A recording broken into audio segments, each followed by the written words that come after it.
El propietari del xalet de Porreres, que va ser assaltat dissabte, es recupera a l'Hospital de Manacor. La Guàrdia Civil espera que tingui l'alta per interrogar-lo.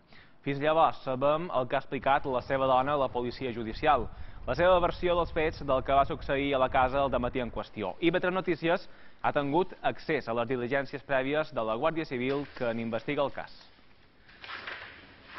També hem pogut parlar amb l'emissari de l'autor confés del robatori i germà de l'assaltant que va resultar mort d'un tret a l'abdomen. La defensa reconeix un delicte de robatori en casa habitada, però en cap cas que hi hagués violència ni intimidació cap als propietaris. Freddy, el jove de 25 anys que es va entregar dilluns de matí a la Guàrdia Civil, hauria reconegut els fets principalment per esclarir les circumstàncies de la mort del seu germà bessó.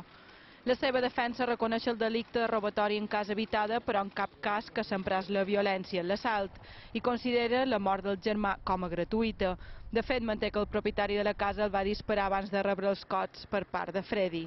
Aquesta versió estaria avalada per les primeres declaracions a la Guàrdia Civil de la propietària del xalet, que va dir haver sentit primer un tret i després el seu home cridar. Pareix ser que aquesta dona no va ser testimoni ocular, però sí que va poder escoltar l'escena i en molta nitidesa relata primer uns sons que serien compatibles bàsicament amb un tir d'escopeta i després uns altres renous que serien compatibles amb una lluita. Segons les diligències prèvies de la Guàrdia Civil, el propietari presentava importants cops a la cara, al cap i a una mà. Pau Rigo hauria manifestat que en veure's sorprès pels dos lladres, primer els va obrir una caixa forta de la planta baixa que contenia 12.000 euros. Els assaltants, però, li haurien dit que no era suficient.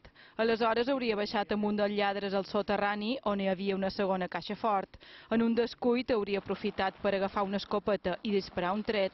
Serà el jutge qui determinarà si aquest tret es va fer a legítima defensa o no. D'altra banda, un testimoni hauria declarat que els ideòlegs de l'assalt foren els campaners i que asseguraren als bessons que es tractaria d'un robatori senzill en una casa habitada per gent gran.